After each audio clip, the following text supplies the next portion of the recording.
महाभारत भारत का एक प्रमुख काव्य ग्रंथ है जो स्मृति के इतिहास वर्ग में आता है। इसे भारत भी कहा जाता है। यह काव्य ग्रंथ भारत का अनुपम धार्मिक, पौराणिक, ऐतिहासिक और दार्शनिक ग्रंथ है। विश्व का सबसे लंबा यह साहित्यिक ग्रंथ और महाकाव्य हिंदू धर्म के मुख्यतम ग्रंथों में से एक है। इस ग्रंथ को हिंदू धर्म में पंचम वेद माना जाता है। यद्यपि इसे साहित्य की सबसे अनुपम कृतियों में से एक माना जाता है, किंतु आज भी यह ग्रंथ प्रत्येक भारतीय के लिए एक अनुकरणीय स्रोत है। यह कृति प्राचीन भारत के इतिहास की एक गाथा है। इसी में हिंदू धर्म का पवित्रतम ग्रंथ भगवद गीता सन्निहित है। पूरे महाभारत में लगभग 1,10,000 श्लोक हैं, जो यूनानी काव्यों इलियड और ओडिसी से परिमाण में 10 गुना अधिक हैं। परंपरागत रूप से महाभारत की रचना का श्रेय वेदव्यास को दिया जाता है। इसकी ऐतिहासिक वृद्धि और संरचनागत परतों को जानने के लिए कई प्रयास किए गए हैं। महाभारत के थोक को शायद 3री शताब्दी ईसा पूर्व और 3री शताब्दी के बीच संकलित किया गया था, जिसमें सबसे पुराने संरक्षित भाग 400 ईसा पूर्व से अधिक पुराने नहीं थे। महाकाव्य से संबंधित मूल घटनाएं संभवतः 9वीं और 8वीं शताब्दी ईसा पूर्व के बीच की हैं।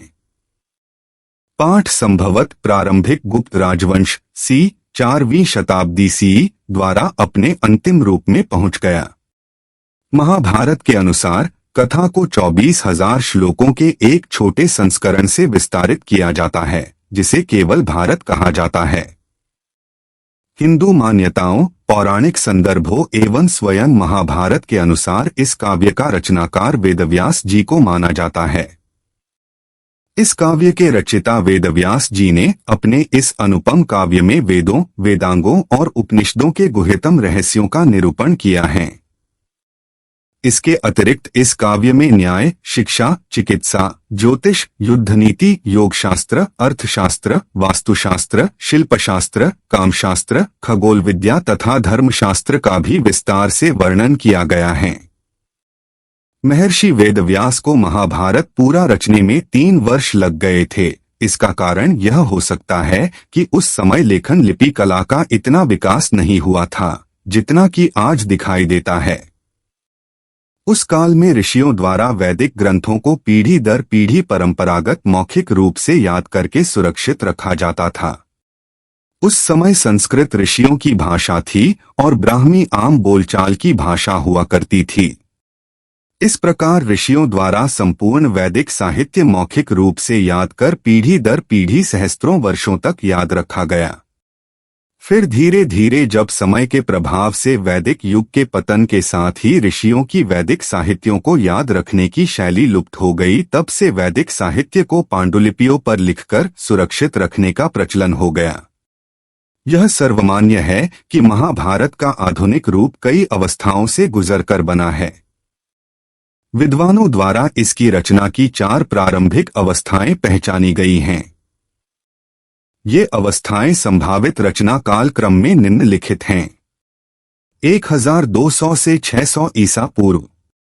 4 सूत जी और ऋषिमुनियों की इस वार्ता के रूप में कही गई। महाभारत का लेखन कला के विकसित होने पर सर्वप्रथम ब्राह्मी या संस्कृत में हस्तलिखित पांडुलिपियों के रूप में लिपिबद्ध किया जाना।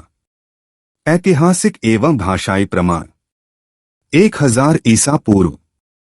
महाभारत में गुप्त और मौर्यकालीन राजाओं तथा जैन 1000 से 700 ईसा पूर्व और बौद्ध धर्म 700 से 200 ईसा पूर्व का भी वर्णन नहीं आता। साथ ही शतपथ ब्राह्मण 1100 ईसा पूर्व एवं छांदोग्य उपनिषद 1000 ईसा पूर्व में भी महाभारत के पात्रों का वर्णन मिलता है। अतएव यह निश्चित तौर पर 1000 ईसा पूर्व से पहले रची गई होगी। 600 से 400 ईसा पूर्व।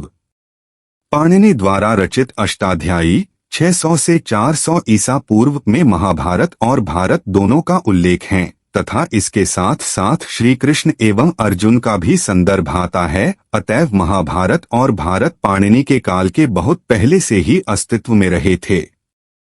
प्रथम शताब्दी। यूनान के पहली शताब्दी के राजदूत दियोक्रिसोस्टम यह बताते हैं कि दक्षिण भारतीयों के पास 1,00,000 श्लोकों का एक ग्रंथ है, जिससे यह पता चलता है कि महाभारत पहली शताब्दी में भी 1,00,000 श्लोकों का था। महाभारत की कहानी को ही बाद के मुख्य यूनानी ग्रंथों इलियड और ओडिसी में बार बार अन्य रूप से दोहराया गया, जैसे धृतराष्ट्र का पुत्र मोह, कर्ण अर्जुन प्रतिस्पर्धा आदि। संस्कृत की सबसे प्राचीन पहली शताब्दी की एमएस स्पित्जर पांडुलिपि में भी महाभारत के 18 पर्वों की अनुक्रमणिका दी गई है, जिससे यह पता चलता है कि इस काल तक महाभारत 18 पर्वों के रूप में प्रसिद्ध थी। यद्यपि 100 पर्वों की अनुक्रमणिका बहुत प्राचीन काल में प्रसिद्ध रही होगी, क्योंकि वेदव्यास जी ने महाभारत की रचना सर्वप्रथम 100 पर्वों में की थी, जिसे बाद में सूत जी ने 18 पर्वों के रूप में व्यवस्थित कर ऋषियों को सुनाया था। 5वीं शताब्दी। महाराजा शर्वंत के 5वीं शताब्दी के तांबे की स्लेट पर पाए गए अभिलेख में महाभारत को 1,00,000 श्लोकों की संहिता बताया गया है। वह अभिलेख निम्नलिखित है। उक्तंच महाभारते शतसाहस्त्रया संहिताया पराशर सुतेन वेदव्यासेन व्यासेन। सरस्वती नदी। प्राचीन वैदिक सरस्वती नदी का महाभारत में कई बार वर्णन आता है। बलराम जी द्वारा इसके तट के समांतर प्लक्षपेड़, प्लक्षप्रस्त्रवण, यमुनोत्री के पास से प्रभास क्षेत्र, वर्तमान कच्छ कारण तक तीर्थयात्रा का वर्णन भी महाभारत में आता है। कई भूविज्ञानी मानते हैं कि वर्तमान सूखी हुई घग्गरहकरा नदी ही प्राचीन वैदिक सरस्वती नदी थी, जो 5000 से 3000 ईसा पूर्व पूरे प्रवाह से बहती थी और लगभग 1900 ईसा पूर्व में भूगर्भीय परिवर्तनों के कारण सूख गई थी। ऋग्वेद में वर्णित प्राचीन वैदिक काल में सरस्वती नदी को नदीत्मा की उपाधि दी गई थी। उनकी सभ्यता में सरस्वती नदी ही सबसे बड़ी और मुख्य नदी थी, गंगा नहीं। भूगर्भीय परिवर्तनों के कारण सरस्वती नदी का पानी यमुना में चला गया। गंगा यमुना संगम स्थान को त्रिवेणी गंगा यमुना सरस्वती संगम मानते हैं। इस घटना को बाद के वैदिक साहित्यों में वर्णित हस्तिनापुर के गंगा द्वारा बहाकर ले जाने से भी जोड़ा जाता है, क्योंकि पुराणों में आता है कि परीक्षित की 28 पीढ़ियों के बाद गंगा में बाढ़ आ जाने के कारण संपूर्ण हस्तिनापुर पानी में बह गया और बाद की पीढ़ियों ने कौशाम्बी को अपनी राजधानी बनाया। महाभारत में सरस्वती नदी के विनाश नामक तीर्थ पर सूखने का संदर्भ आता है, जिसके अनुसार मलेच्छों से द्वेष होने के कारण सरस्वती नदी ने मलेच्छ, सिंध के पास के प्रदेशों में जाना बंद कर दिया।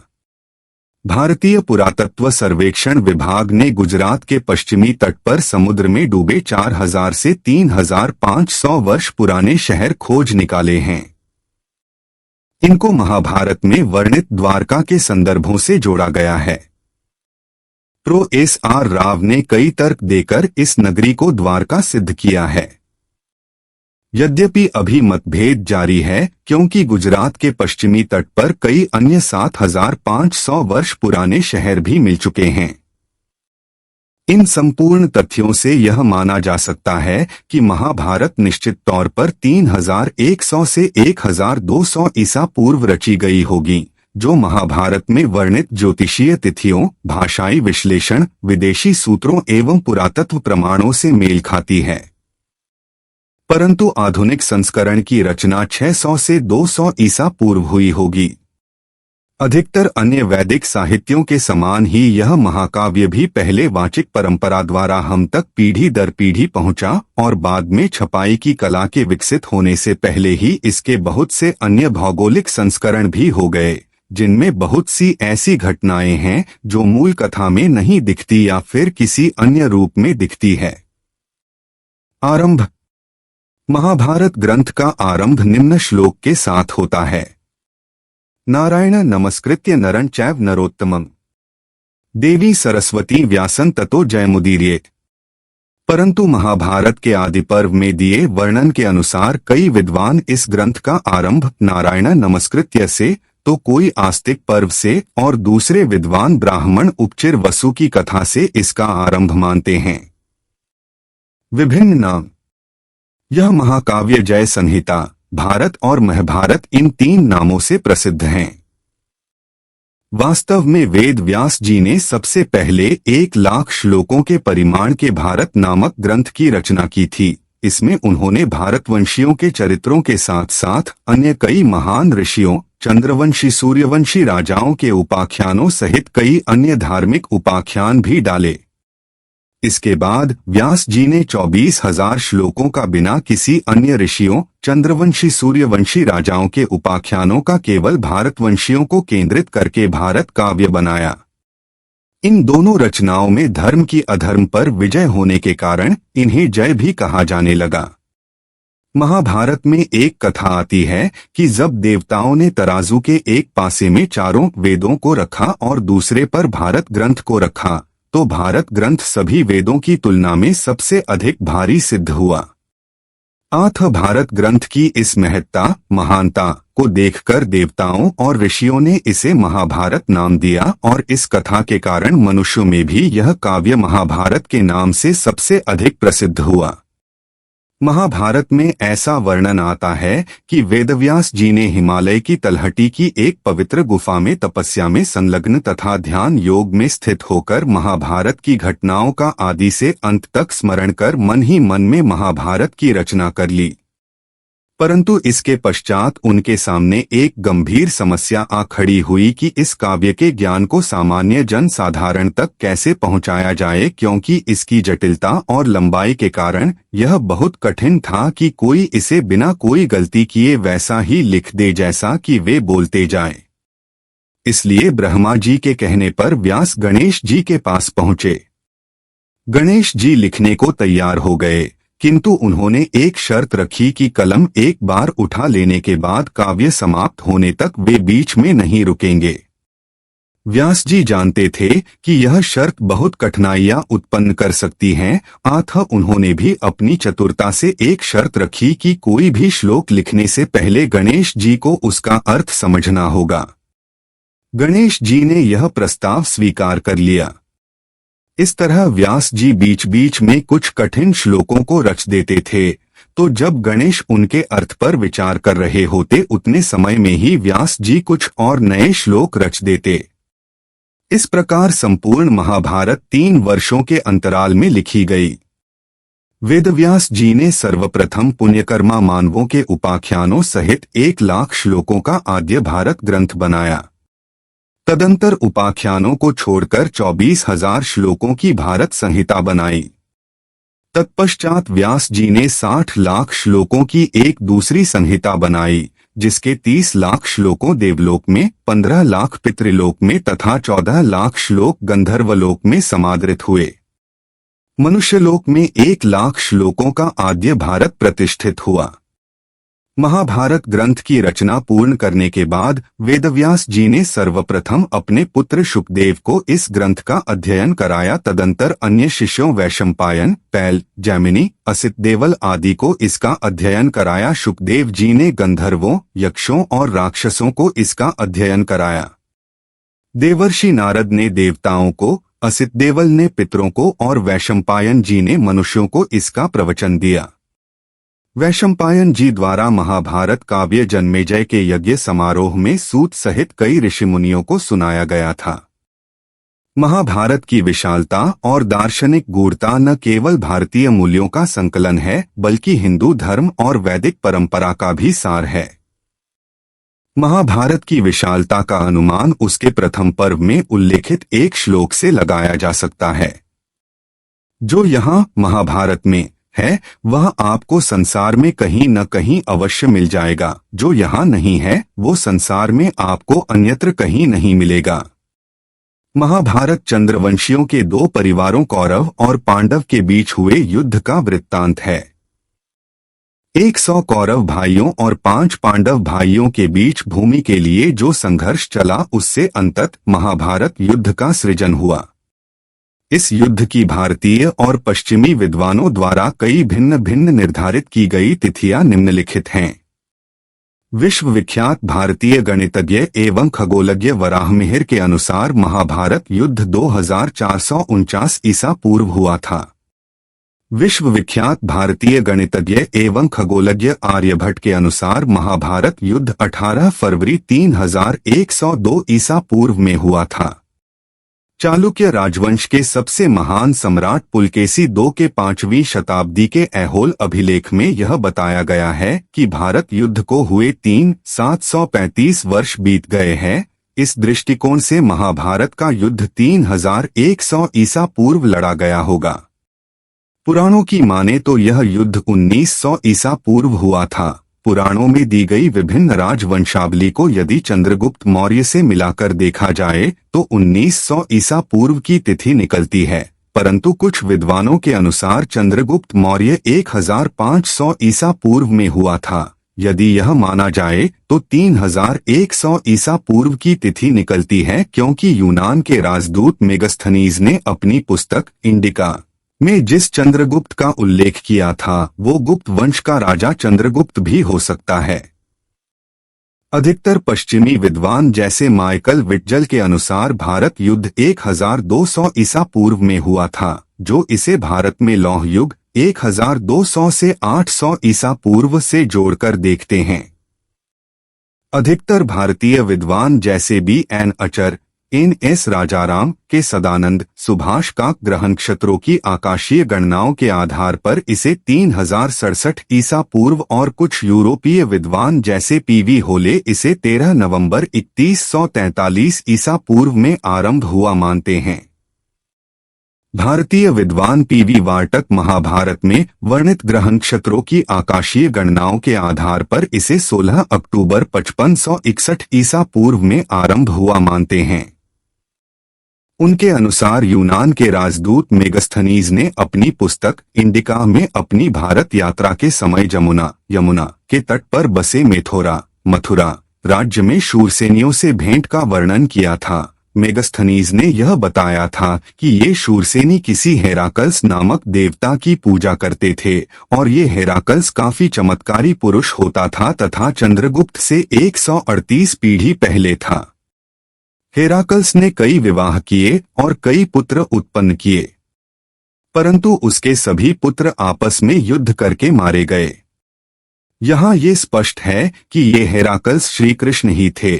विद्वान इन्हें हरिकृष्ण कहकर श्री कृष्ण से जोड़ते हैं, क्योंकि श्री कृष्ण चंद्रगुप्त से 138 पीढ़ी पहले थे। तो यदि एक पीढ़ी को 20 से 30 वर्ष दे तो 3100 से 5600 ईसा पूर्व श्री कृष्ण का जन्म समय निकलता है। अतः इस आधार पर महाभारत का युद्ध 5600 से 3100 ईसा पूर्व के समय हुआ होगा।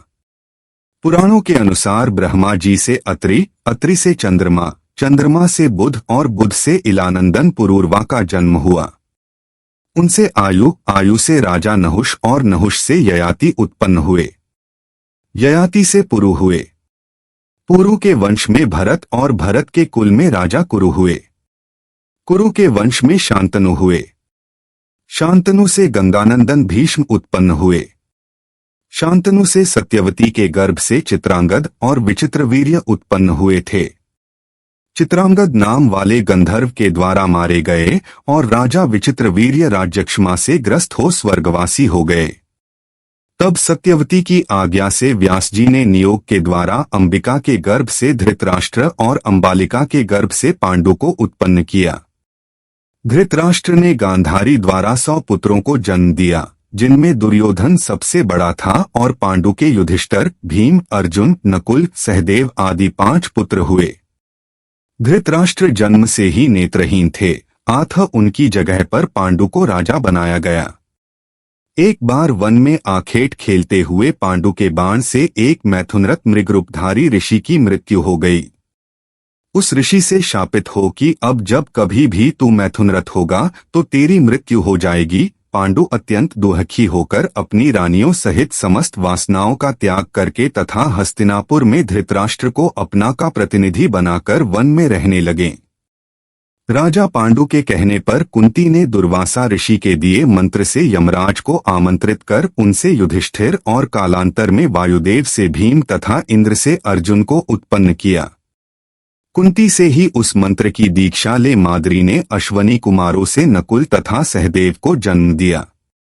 एक दिन राजा पांडु माद्री के साथ वन में सरिता के तट पर भ्रमण करते हुए पांडु के मन चंचल हो जाने से मैथुन में प्रवृत्त हुए, जिससे शापवश उनकी मृत्यु हो गई। माद्री उनके साथ सती हो गई, किंतु पुत्रों के पालन पोषण के लिए कुंती हस्तिनापुर लौट आई। कुंती ने विवाह से पहले सूर्य के अंश से कर्ण को जन्म दिया और लोकलाज के भय से कर्ण को गंगा नदी में बहा दिया। धृतराष्ट्र के सारथी अधिरथ ने उसे बचाकर उसका पालन किया। कर्ण की रुचि युद्धकला में थी, अतः द्रोणाचार्य के मना करने पर उसने परशुराम से शिक्षा प्राप्त की। शकुनी के छलकपट से दुर्योधन ने पांडवों को बचपन में कई बार मारने का प्रयत्न किया तथा युवावस्था में भी जब युधिष्ठिर को युवराज बना दिया गया तो लाक्ष के बने हुए घर लाक्षागृह में पांडवों को भेजकर उन्हें आग से जलाने का प्रयत्न किया, किंतु विदुर की सहायता के कारण से वे उस जलते हुए गृह से बाहर निकल गए। पांडव वहां से एक चक्रा नगरी गए और मुनि का वेश बनाकर एक ब्राह्मण के घर में निवास करने लगे। फिर व्यास जी के कहने पर वे पांचाल राज्य में गए, जहां द्रौपदी का स्वयंवर होने वाला था। वहां एक के बाद एक सभी राजाओं एवं राजकुमारों ने मछली पर निशाना साधने का प्रयास किया, किंतु सफलता हाथ न लगी। तत्पश्चात अर्जुन ने तैलपात्र में प्रतिबिंब को देखते हुए एक ही बाण से मत्स्य को भेद डाला और द्रौपदी ने आगे बढ़कर अर्जुन के गले में वरमाला डाल दी। माता कुंती के वचनानुसार पांचों पांडवों ने द्रौपदी को पत्नी रूप में प्राप्त किया।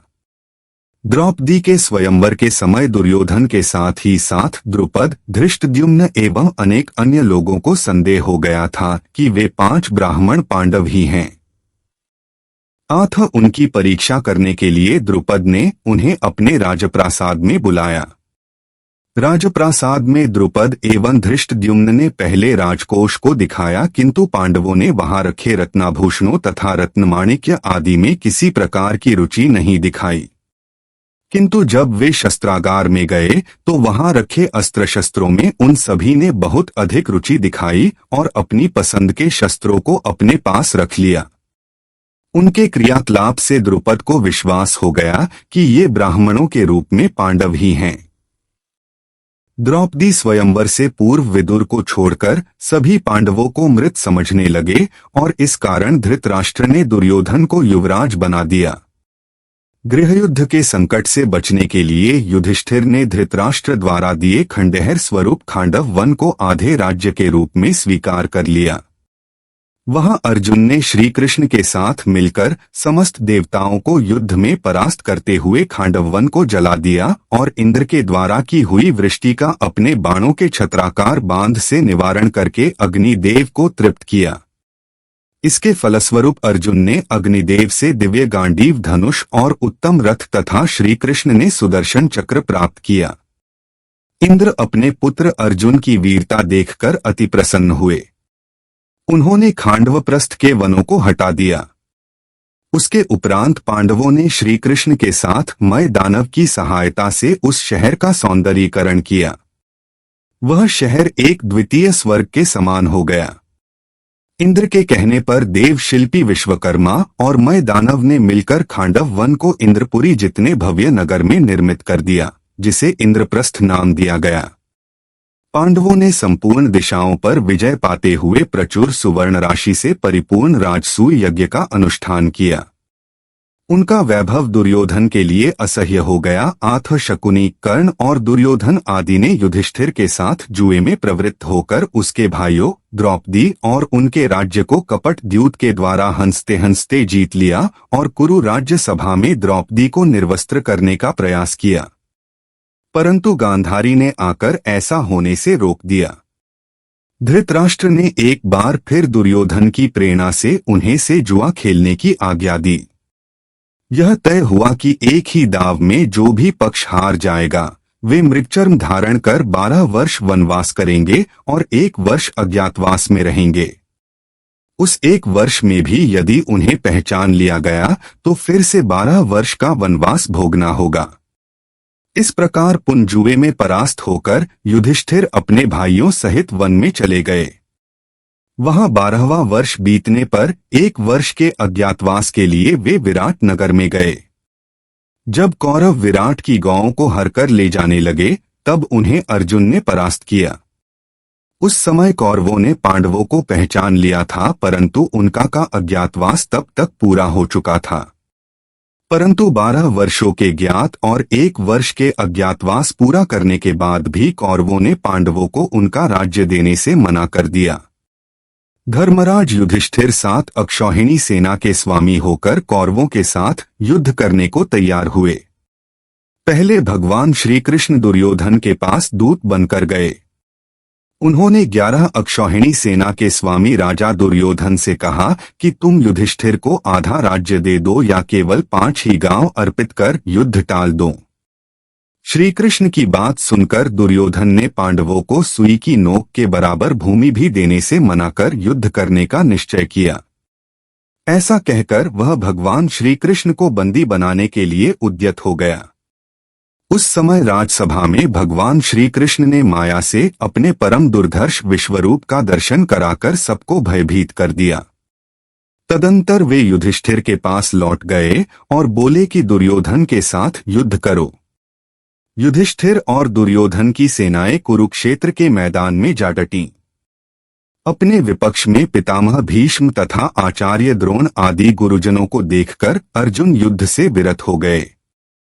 तब भगवान श्री कृष्ण ने उनसे कहा, पार्थ, भीष्म आदि गुरुजन शोक के योग्य नहीं हैं।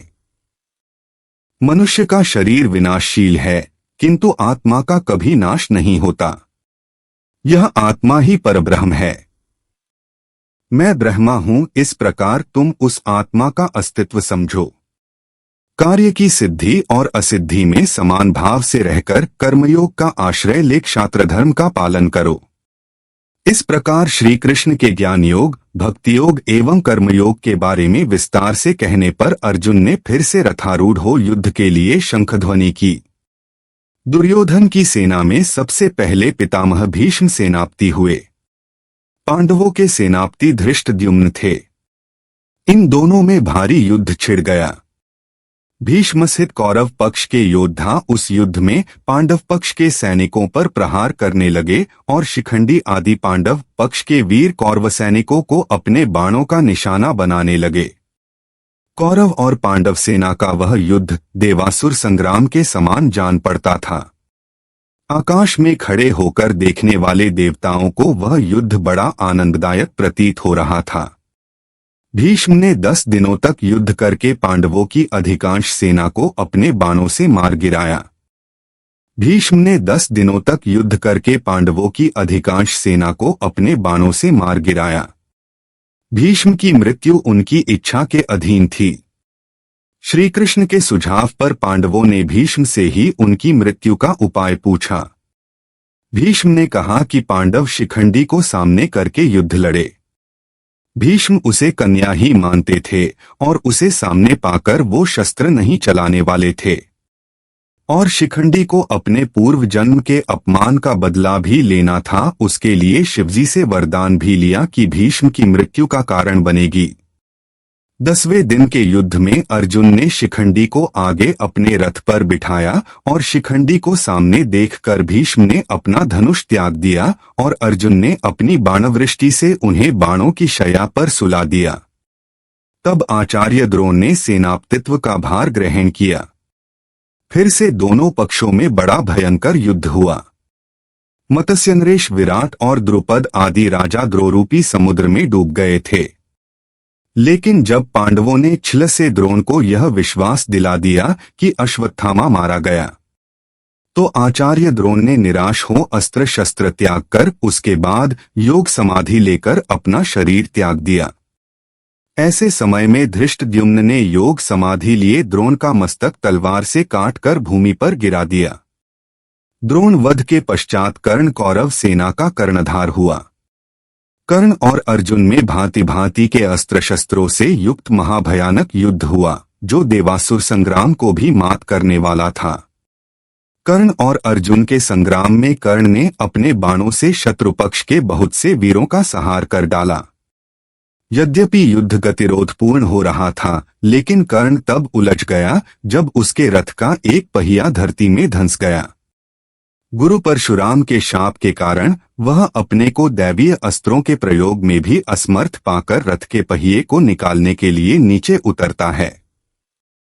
तब श्री कृष्ण अर्जुन को उसके द्वारा किए अभिमन्यु वध, कुरु सभा में द्रौपदी को वेश्या और उसकी कर्ण वध करने की प्रतिज्ञा याद दिलाकर उसे मारने को कहते हैं। तब अर्जुन ने अंजलिकास्त्र से कर्ण का सिर धड़ से अलग कर दिया। तदंतर राजा शल्य कौरवसेना के सेनापति हुए, किंतु वे युद्ध में आधे दिन तक ही टिक सके। दोपहर होते होते राजा युधिष्ठिर ने उन्हें मार दिया। दुर्योधन की सारी सेना के मारे जाने पर अंत में उसका भीमसेन के साथ गदा युद्ध हुआ। भीम ने छल से उसकी जांघ पर प्रहार करके उसे मार डाला। इसका प्रतिशोध लेने के लिए अश्वत्थामा ने रात्रि में पांडवों की एक अक्षौहिणी सेना, द्रौपदी के 5 पुत्रों, उसके पांचाल देशीय बंधुओं तथा धृष्टद्युम्न को सदा के लिए सुला दिया। तब अर्जुन ने अश्वत्थामा को परास्त करके उसके मस्तक की मणि निकाल ली। फिर अश्वत्थामा ने उत्तरा के गर्भ पर ब्रह्मास्त्र का प्रयोग किया। उसका गर्भ उसके अस्त्र से प्राय दग्ध हो गया था, किंतु भगवान श्री कृष्ण ने उसको पुनः जीवन दान दिया। उत्तरा का वही गर्भस्थ शिशु आगे चलकर राजा परीक्षित के नाम से विख्यात हुआ। इस युद्ध के अंत में कृतवर्मा, कृपाचार्य तथा अश्वत्थामा 3 कौरव पक्षीय और 5 पांडव, सात्यकी तथा श्री कृष्ण ये 7 पांडव पक्षीय वीर जीवित बचे। तत्पश्चात युधिष्ठिर राज सिंहासन पर आसीन हुए। ब्राह्मणों और गांधारी के शाप के कारण यादव कुल का संहार हो गया। बलभद्र जी योग से अपना शरीर त्याग कर शेषनाग स्वरूप होकर समुद्र में चले गए। भगवान कृष्ण के सभी प्रपौत्र एक दिन महामुनियों की शक्ति देखने के लिए एक को स्त्री बनाकर मुनियों के पास गए और पूछा कि हे मुनिश्रेष्ठ, यह महिला गर्भ से है, हमें बताएं कि इसके गर्भ से किसका जन्म होगा। मुनियों को ज्ञात हुआ कि यह बालक उनसे क्रीड़ा करते हुए एक पुरुष को महिला बना उनके पास लाए हैं। मुनियों ने कृष्ण के प्रपौत्रों को श्रापा कि इस मानव के गर्भ से एक मूसल निकलेगा जिससे तुम्हारे वंश का अंत होगा। कृष्ण के प्रपौत्रों ने उस मूसल को पत्थर पर रगड़कर चूरा बना नदी में बहा दिया तथा उसके नोक को फेंक दिया। उस चूर्ण से उत्पन्न वृक्ष की पत्तियों से सभी कृष्ण के प्रपौत्र मृत्यु को प्राप्त किए। यह देख श्री कृष्ण भी एक पेड़ के नीचे ध्यान लगाकर बैठ गए।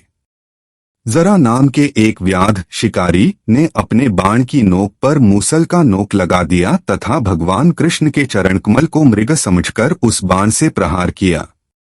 उस बाण द्वारा कृष्ण के पैर का चुंबन उनके परमधाम गमन का कारण बना। प्रभु अपने संपूर्ण शरीर के साथ गोलोक प्रस्थान किए। इसके बाद समुद्र ने द्वारकापुरी को अपने जल में डुबा दिया। तदंतर द्वारका से लौटे हुए अर्जुन के मुख से यादवों के संहार का समाचार सुनकर युधिष्ठिर ने संसार की अनित्यता का विचार करके परीक्षित को राजासन पर बिठाया और द्रौपदी तथा भाइयों को साथ ले हिमालय की तरफ महाप्रस्थान के पथ पर अग्रसर हुए। उस महापथ में युधिष्ठिर को छोड़ सभी एक एक करके गिर पड़े। अंत में युधिष्ठिर इंद्र के रथ पर आरूढ़ हो दिव्य रूपधारी भाइयों सहित स्वर्ग को चले गए।